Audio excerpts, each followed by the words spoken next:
When Lashley beats Umanga, it cuts to Trump.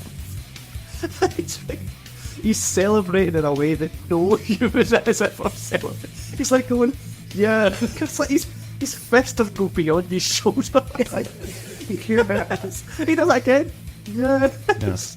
The reason why the rednecks all of them is because he was involved in wrestling.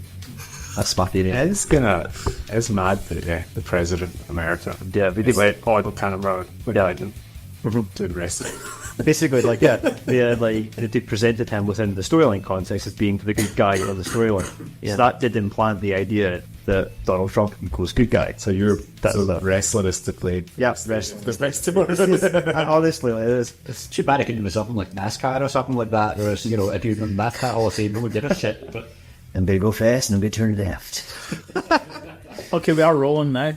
So, when he came on the scene, for the politics, the point where I thought he would win, or I knew he was going to win, was when Hillary got the nomination. I thought, that's it, we're fucked. I put on 200 quid at 5-1 pretty early on that he'd win. I watched, it was in New Hampshire, and they just had people talking. Basically, the audience were like, oh yeah, I'm a Democrat, but I don't like Clinton. Yeah. Trump has this, and I'm just like, he's going to fucking win. Yeah. He's going to win. Clinton is not going to win. Trump's somehow going to get there. Is anyone going to dispute that? Are we all kind of agreed that the second Clinton got that nomination, you're like, oh shit, the fuck did it? She was worse than Obama. So it was the status quo, but not as good. If you could pick someone that everyone who, well, let's not say everyone, but most of the people who voted for Trump were voting against, it's fucking Hillary Clinton. Because I think a lot of people were kind of tricked into believing that Donald Trump would not get aggressively involved in foreign policy. That was a big sell for his campaign, about his kind of isolationist, bring the troops home, all that stuff. And I have a measure of sympathy because you knew guaranteed if you get Clinton in the White House, you're going to get expansive overseas interference. That's going to happen. Whereas Donald Trump technically is untried, so he's a fucking liar. So obviously if he says one thing, he will do another. But at the same time, I guess they didn't really know. Every single president has done that, though. Yeah. All collaborated it. Even George Bush said, oh, we're going to end this nation-building stuff. We're going to be non-interventionist. And then, what happened after that? So how long did he last before he was getting a punch up with North Korea? I know, we'll probably get into it. It's just mad that, he tweets hey, Rocket Man.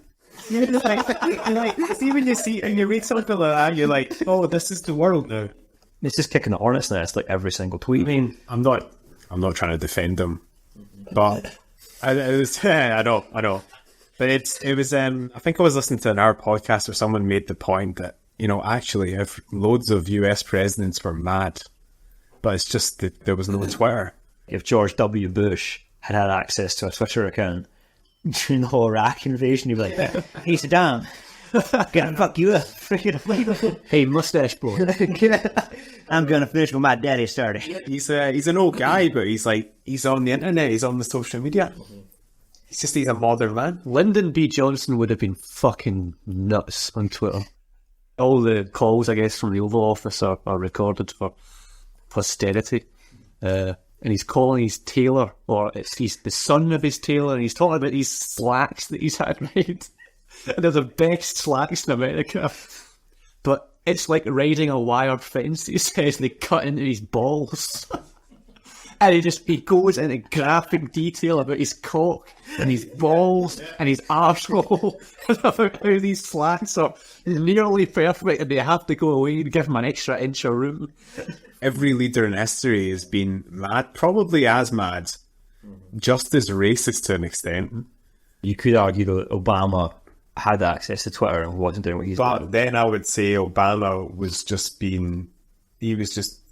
his Twitter or his tweets were all just kind of completely PR-led. Yeah. So he wasn't being genuine. He wasn't tweeting anything he meant. I think it's true. They're all sociopaths, basically. I think you actually need to be to get to that point. I'm not sure Trump is. I think Trump is more just like a man baby. I see more of sociopathic narcissism in Hillary Clinton and Tony Blair than I do in, say, Donald Trump or Boris Johnson. I think the latter are more just opportunistic idiots. The former are very calculated, controlled schemers. Yeah. If we in this country, in the UK, had to choose between an election with Tony Blair or Boris Johnson, who would we vote for? I reckon we'd vote for Boris Johnson. And I think the American version of that election is Trump v. Clinton. It's like Clinton's done with the kind of warmongering, sociopathic track record. The other guy's just a dipstick that's untried. We'll go with him. So if you kind of think of it like that, everyone's like, these fucking Americans, how could they allow this to happen? If we had that choice in this country, I think we might do a quite similar thing to what they did. If Bernie Sanders would have got the nomination, like I think he would have become president. I agree. Even though like Trump is not anti-establishment, but that's what he was running on. That's basically what the appetite was. Trump and Sanders, they're coming from the same, it's all that Rust Belt America they're capturing, and that's what swung the election, really. Like, Clinton won the popular vote, but she lost dramatically in the states where it mattered. Yeah. And it was all these kind of, you know, the blue collar wanting, basically they just wanted, like, a job and a home. Problem with that is that, like, the truth is that the jobs aren't coming back. Like, the jobs that they've lost are due to the advancement of technology. That's where Trump falls down. Like, he says all this, but he can deliver. He can fucking bring back, you know, the old industries. I would absolutely love, though, if Trump just opened a fucking mill in Nebraska, bringing back the old industries. Yeah. It's like, we're trying to develop self-driving cars. No, we're not. We're bringing back coal. Bring back all that. I think there's a danger when you start talking about, particularly American politics, but also here, that you start talking about these characters. You talk about Sanders and Trump as if they're the ones that have actually masterminded this kind of movement, you know, and they're behind what's going on. But really, I think they've kind of blundered into it more than anything else. There's been this kind of movement that's happened over a long time where the parties, you know, in America, it's the Democrats and the Republicans, they have, you know, they've got like a core group of, you know, 4 or 5 policies that everyone knows them for, and that's their thing. And they differentiate themselves from each other just using those specific policies. But the rest of the country and their, you know, attitudes have kind of moved away from the parties. Yeah. So you end up with these big kind of protest movements like the Tea Party and the right. On the left, you've got the kind of 99% Occupy. Yeah, and you get all these kind of groups which are like they don't really feel like they're connected to the political system and these political parties. And I feel like Sanders and Trump have kind of blundered into that. They have been the ones who are like, folk are like, well, actually, these guys are a bit different. They don't actually represent the parties, the old party system. Basically, there's more like surfing waves that like protest movements spring up. So you've got your Tea Party wave that kind of rises up and then it crashes, and you get your 1% movement rises up and crashes, and like it's more what wave can I ride to get to that office. My argument is more neoliberalism has created everything now. Yeah. It's the alt-right, or I'm not going to say the alt-left, but you know, the left wing. It's all a reaction to just that economic policy from 30 odd years ago. In terms of the UK, to maybe come off topic a little bit from Trump, I mean, I see the problem with modern UK politics begins with Blair, because you can see the parallels from all the great kind of like almost like false prophet dynamic. Like the 97 was insane. Like the momentum that guy had on the back of fucking nothing. Like the minute you put a microphone to him and said, how are you going to pay for this? He didn't have an answer to it. He just promised the fucking world, and that's it. Britpop bullshit. And then the whole thing fucking fell on its arse, and he's bombing countries left, right, and centre. Like that's become like that is yeah. That's it. Like in my mind, that was where that model started. Was with him like promise the world, don't deliver it, break the economy, kill a bunch of people, and that is the pattern now. Tony Blair is to me the representation of where everything went wrong, and it's when you're saying neoliberalism, like he is the fucking figurehead of that shit. Donald Trump is on record. He was once considering running for the Democratic Party. You know, he'd eventually ended up with the Republicans, but he was an opportunist looking for a way in. And this guy was on fucking InfoWars, the Alex Jones show, the Sandy Hook denying shitebag that he is. He's on that show going like, this Tea Party alt-right thing has got a wave, and I'm going to fucking surf it. So like, he didn't come in there going, I'm going to fix America. He just saw a fucking opportunity. But that's what these people do. That's what Blair did. Blair is a fucking failed actor, failed pop star with no fucking talent, nothing at all. The only thing the guy could vaguely do was fucking talk. And his egotism and weakness of character is so fucking pathetic that he had to fall back on politics, which is the great fallback for everyone with no fucking talent to still be a star. And he's to blame for all of it, and fuck him. So Trump is Tony Blair's fault. Because Blair did his actual policies now are horrible, but what I almost hate him more for is that he took the natural swing back, I guess, from like a decade plus of Tories, because fucking stole it from the left. Fucking stole it from John Smith, the stupid prick who died. He would have been a good prime minister, and he went completely. He was just like, fat. I guess that's what they've all done. Yeah. You know, that Trump is the same. He's taken this, stream of thought, this kind of, actually, there's something good in the being against, the swamp. Yeah. That's a good thing, but he's like, well, I'm that guy. Vote for me instead. I'll change everything. But it's just a play. He's arguing to some extent that, I'm a billionaire, I'm a self-paid billionaire, no one can buy me. That's a legitimate argument for him being like a good candidate. Well, the way I saw it was like the mass split. Like, we've always known that like corporate America runs America, and like that eventually kind of came off and the mass split. It's going now corporate America literally is the White House. I can see where people would go like, well, yeah, he's funding his own campaign, he's this, he's that, he's not having to rely on other people, he's not bought off. But at the same time, like, the people that are buying them off, he's amid those people. So it's just like cutting out the middleman. I also my whole point is you can be an anti-establishment billionaire. So I tried to give these little sideways like arguments, but like deep down I'm like, no, you're fucking not. Interesting thing with that is it's tapping into an old idea about the great man theory. I don't know much about philosophy. I can't remember who it is who had this. Was it Hegel or something like that? But there's the theory that the history is determined by these great men, like Napoleon and all that, who come along, and they're the great guys who can change things, and you just need to rely on this one person. And it sounds kind of ridiculous now when you think about it, but we still buy into that in a way. We have these great people who we put our faith in, maybe Corbynites think that's the guy for us, he's going to change it all. Even like we're like libertarians with Ron Paul, you think this is the guy that will say this. And it's hard not to kind of buy into that idea, but that is a fascist ideology, this idea that you need to rely on a man who can change things. And Trump really taps into that idea. Yeah, these guys like Tony Blair, they come in and they fill that role. They say, I will take advantage. Yes, I'm the guy for I think it definitely becomes more apparent when you're in a kind of bad economic situation, or the atmosphere is kind of, it's negative and doom and gloom. People are looking, that's why like fascism always kind of rises out as kind of an economic disaster, or, because people are like, oh, it's all bad, who will we get to fix it? And they're like, you know what, it's not your fault, it's their fault, and I'm going to make it all right. So don't you worry about anything. Yeah. So if we go back far enough, Jesus was at fault because the Messiah, died the 33 or whatever. Now look at these kind of figures of Christology, like Tony Blair or Donald Trump or whoever else, and you're going, cunts.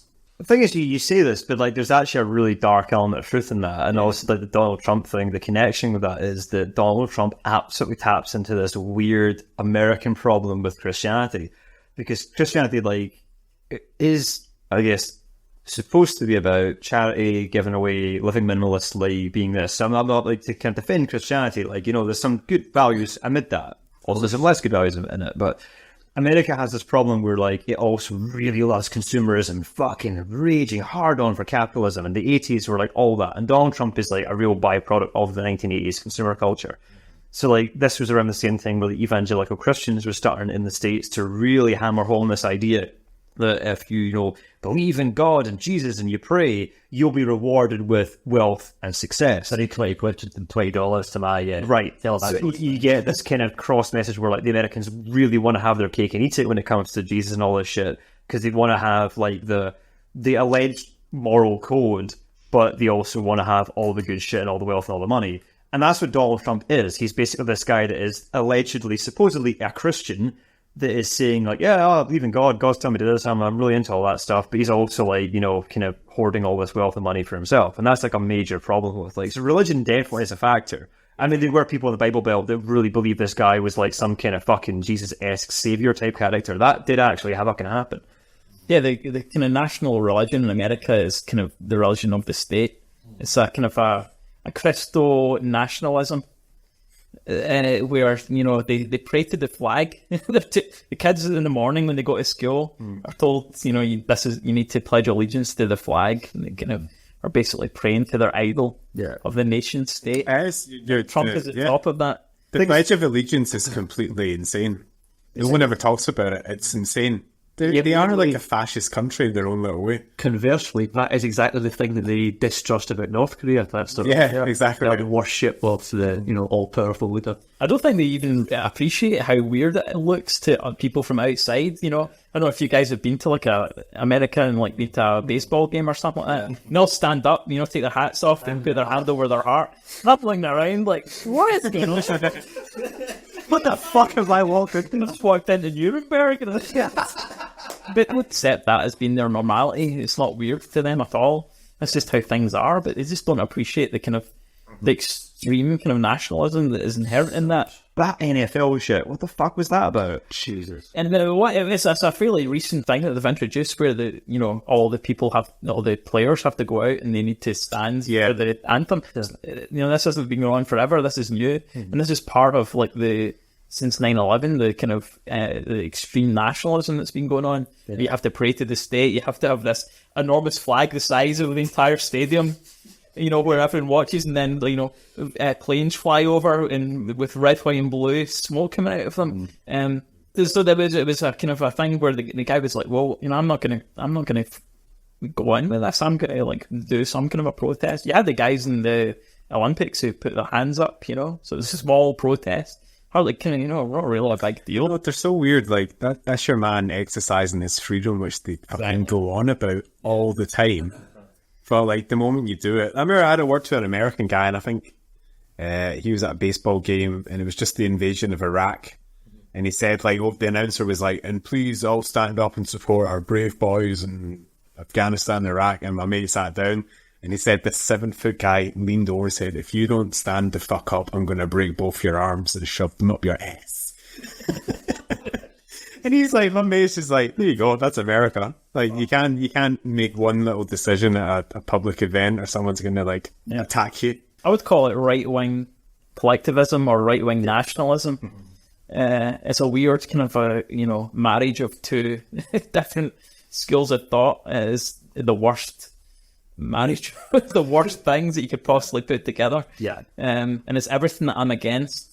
When you say fascism, folk are like, this is like Godwin's law. You're just like invoking Hitler at the first opportunity. But I think when you actually start to look at some of the ideas that are inherent in like Trump and some of the kind of British nationalism stuff, you need to call a spade and say, this is fascism. Fascism was never going to return with a guy with a small moustache. Goose stepping, there's always going to be something that appeals to people, something that is like kind of, it seems normal and it's, it's appealing to the normal people, Your money's getting cut and you're having to work and you're losing your job.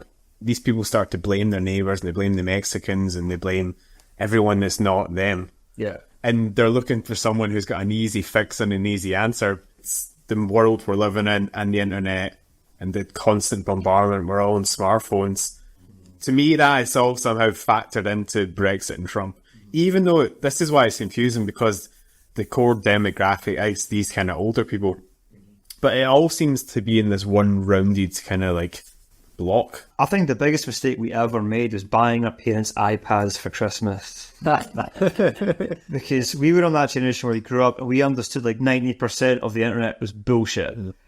Our parents haven't got the filter mechanism that we kind of were trained with 15 years of fucking learning the tricks of the trade to go that's what that is. That older generation just came in, found Alex Jones and went, this guy makes a lot of sense.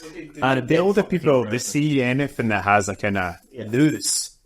That's news, so it's relevant. It's anyone can build a fucking website. One video out of context presented in a certain way, they go, oh, right, that's what that is then. Yeah. Like Trump and Brexit, it's like the lazy, they're just the lazy option. Yes. Yeah. Everyone was hoping it was a quick fix to the world's problems, and it's not that simple. They went for the worst option. There was a conspiracy video about 7/7. I remember watching it. I showed my mum it. I was absolutely enthralled by this thing and the truths it was revealing. At the time, some of the facts were ambiguous. It's all come out that all the conclusions that they've made in this film are complete bollocks. The story was, what it was. But is that the same thing that we're talking about? Yes. I think what we're hopefully trying to do here is say to people that have done that, it's okay, man. It's part of the human condition. You get swept up in shit. But it's okay to go, you arsed it. Yeah. And it's what every Trump voter, I would say, is going through, in that they must be looking at the facts of his presidency and saying, it's still fine. It's still fine. And like we just mentioned there with the conspiracy theories, there'll come a day when they realise, fuck. No, I just get played there. Yeah. He's just been like securing his own investments and his own interests, Yeah. and those of his class, and he hasn't done anything to help us. Can someone please tell me that they showed 9/11 in plain sight to their dad? It's just to make me feel better. I showed loose change to my mum. But She get willing to than I did. I tried to kind of talk her down off that shit eventually. My dad's the one showing me stuff. It's good. So I'm looking at this, I'm like, you're alright, Dad. here's a hot take. Is all of the internet Omegle? Is that what it's called? Every third contribution is just a fat guy wanking. Yep. Yeah. Yep. I'm not fat, but I'm How like... dare you talk about me like that? That's what it is, isn't it? We grew up being aware of that, and I think maybe some people have joined the internet a bit later and kind of... And they didn't experience that. But I was thinking recently, see, every time he does a kind of anti-Muslim, like whenever there's a terrorist attack in the world, he's just like waiting. He's like, oh, this is a Muslim. Yeah. There's millions of Muslims in America, and they have to live there in a completely gun-mad world for a start, full of nutcases. And their president's like, go and shit someone. Yeah, I mean, that's like 30s Germany. Yeah, because we kind of like Britain is kind of bad, and we have a little element of that, but it's a fucking paradise compared to the fucking nutcase world across the pond. Think about the people that would like want to go and live in America. Like the whole idea is like the language, right? It's like this is like the melting pot, whatever they call it. Like the whole kind of concept of the country is supposed to be it's built on immigrants. So like, where's the one place in the world we can go? We're not going to be discriminated against. And then look who's leading the fucking country at the moment. It's just disgusting. The son of an immigrant. A Scottish immigrant. Sorry, planet Earth. His mom was from the Isle of Lewis and lived there until she was, I don't know, I think she was a grown woman. And it is the only thing that Scottish people will not try and fucking claim, which I think is so funny. Like, do you know those tea towels you get at like the Wallace Monument? Everything Scotland has given the world. You won't fucking see Donald Trump in one of those. We're totally get rid of him.